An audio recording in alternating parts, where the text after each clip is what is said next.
And welcome friends. आज इस video में एक और बार आप सभी का एक और बार दिल से स्वागत है। दोस्तों आज बात करने वाले हैं हमारे एक पास के ही देश में हुए भूकंप की घटना के बारे में। दोस्तों ऐसी प्राकृतिक आपदा जिसने हजारों लोगों को बेघर करके रख दिया और दो देशों में जहां एक तरफ शीतकालीन लहर वहां पे चल रही है, दोस्तों युद्ध अलग तरीके से चल रहा है, हर तरह से वहां के लोग परेशान हैं। ऐसे जगह में एक प्राकृतिक आपदा किस तरह से परेशानी का सबब बनती है वो चीजें आज हम इस वीडियो में देखने वाले हैं। दोस्तों साथ ही साथ बात करेंगे कैसे दोबारा से एक बार फिर से भारत पूरे विश्व के साथ में आज फिर से खड़ा है। दोस्तों बात करेंगे प्राइम मिनिस्टर नरेंद्र मोदी जी के बारे में, क्या उन्होंने कहा है तुर्की के बारे में और किस तरह से तुर्की को अपनी सारी मदद देने का उन्होंने फैसला किया है। ये सारी बातें करेंगे आज के इस वीडियो में। दोस्तों बने रहिएगा अंत तक और अच्छी लगे वीडियो तो लाइक सब्सक्राइब करके जरूर जाइएगा। दोस्तों बहुत जल्दी हम सभी एक बहुत अच्छी वीडियोस आपके साथ में बहुत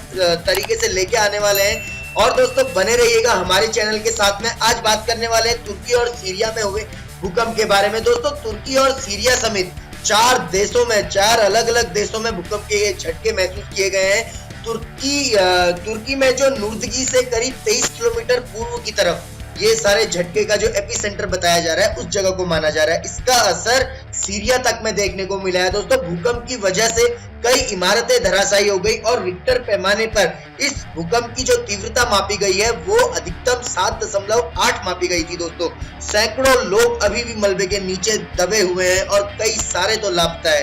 दोस्तों मृतकों का आंकड़ा अभी और बढ़ने की आशंका है। साथ ही साथ तुर्की में करीब 7 दिन का राष्ट्रीय शोक वहां पे जो घोषणा इसकी कर दी गई है। दोस्तों जानकारी के मुताबिक अगर कहें तो तुर्की और सीरिया में मिलाकर लगभग कम से कम 38,000 लोग मारे गए हैं और करीब 15,000 से ज्यादा लोग घायल हो चुके हैं। दोस्तों देश के राष्ट्रपति फिएट ओक्टे का अगर एक रिपोर्ट के हवाले से उन्होंने बताया कि 10 शहरों में 1700 से अधिक इमारतें क्षतिग्रस्त हो गई हैं। वहीं सीरिया में भी कम से कम 783 लोगों के मारे जाने की और 639 लोगों के घायल होने की अभी तक ज्ञात रिपोर्ट पाई गई है। साथ ही साथ दोस्तों इजराइल और लेबनान में भी कई मौतों की आशंका जताई गई है इस भूकंप के कारण। हाँ जी दोस्तों भारत ने तुर्की को हर संभव मदद देने का यहाँ पे भरोसा दिया हुआ है। आप और हम सभी जानते हैं किस तरह से अंतर्राष्ट्रीय मंच पर हमेशा तुर्की ने भारत का विरोध किया है और हमेशा पाकिस्तान का साथ दिया है।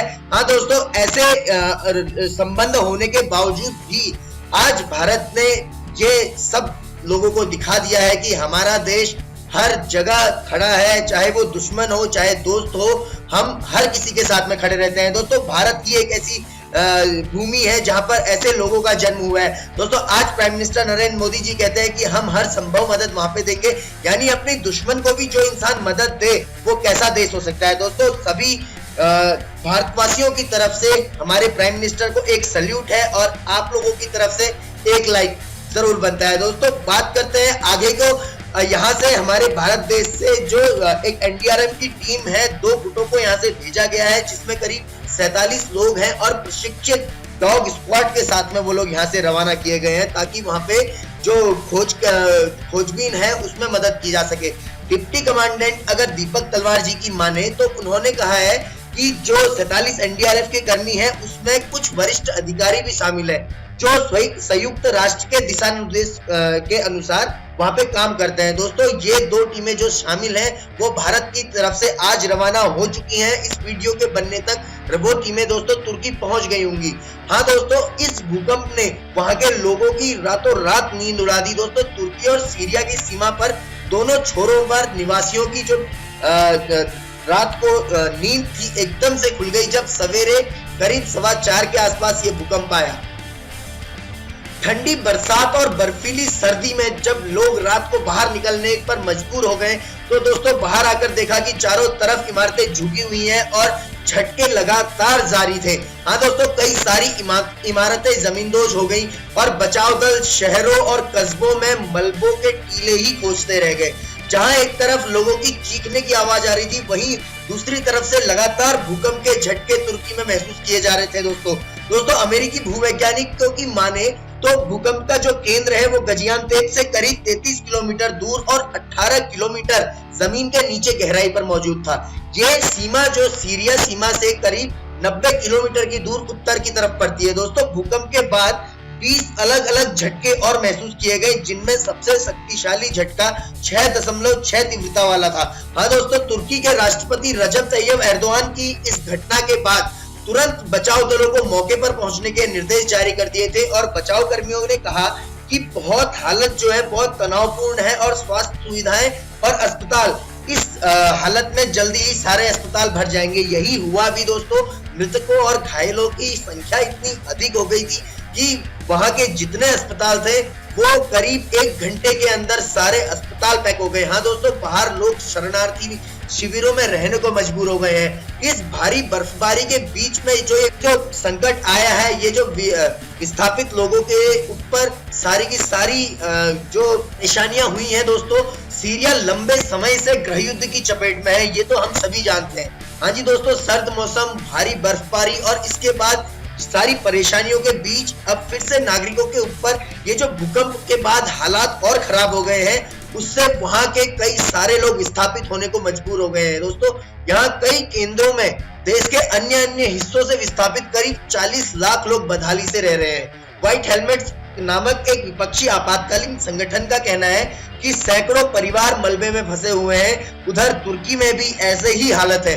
हाँ दोस्तों, मौसम विभाग के मुताबिक अगर माने तो भूकंप ऐसे समय में आया है जब पश्चिम में एशिया की बर्फीली तूफान की चपेट में एशिया पूरा भरा हुआ है। हाँ जी दोस्तों, पश्चिम से लगातार बर्फीली हवाओं ने एकदम हालात गंभीर बना दिए हैं। बर्फीला तूफान लगभग बृहस्पतिवार तक अभी और जारी रहने के आसार है। वहीं उत्तर पश्चिम सीरिया में जो विपक्ष के सीरियन सिविल डिफेंस के विद्रोहियों वाले कब्जे में जो क्षेत्र है, उसकी स्थिति और विनाशकारी है। दोस्तों, वहां भी कई सारे लोग मलबे में दबे हुए हैं। जो सीरियन सिविल डिफेंस के लोगों ने इमारत से बाहर खुले में रहने के लिए लोगों से कहा है। दोस्तों, तुर्की में आपदा और आपातकालीन प्रबंधन एजेंसियों ने पहले ही बताया था कि 7 प्रांतों में कम से कम 76 लोगों की मौत हो चुकी है, जबकि 440 लोग अभी भी घायल हैं। दोस्तों, स्वास्थ्य मंत्रालय का हवाला देते हुए सीरियाई सरकारी मीडिया की बताएं तो उन्होंने सोमवार को आए भूकंप से सीरिया सरकार के नियंत्रण वाले इलाके में कम से कम 237 लोगों की मौत हुई है और वहीं करीब 630 लोग अभी वहां घायल हैं। अगर बात करें विद्रोहियों के कब्जे वाले क्षेत्र में तो वहां कम से कम लगभग 47 लोगों के मारे जाने की खबर ये पुष्टि है। दोस्तों, तुर्की के जो अदाना शहर में एक निवासी का कहना है कि उसके ही पास की करीब 3 इमारतें उसके सामने ढह गई और चारों तरफ से वहां पे चीखने चिल्लाने की आवाजें आ रही हैं। दोस्तों, अमेरिकी भूगर्भ सर्वेक्षण के मुताबिक अगर बात करें तो पहला जो भूकंप था वो तुर्की के कहरामानस के प्रांत के गजियान्टेप शहर से करीब 30 किलोमीटर दूर और जमीन में करीब 24 किलोमीटर नीचे था।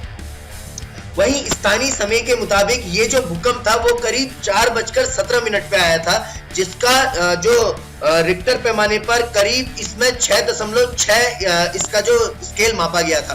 दूसरा झटका उसी के तुरंत 11 मिनट बाद 6.7 तीव्रता वाला आया, जो करीब जमीन से 9.9 किलोमीटर नीचे था।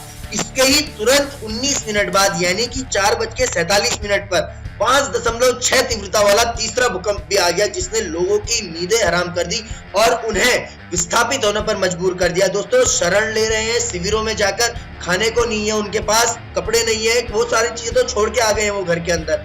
और दोस्तों, वहीं सीरिया के दमिश्क, एलेप्पो, हमा और लताकिया की बात करें तो इन शहरों में भी कई सारी इमारतें गिरने की खबर आई है। वहीं ट्रेन सेवाएं भी रद्द कर दी गई है वहां पे।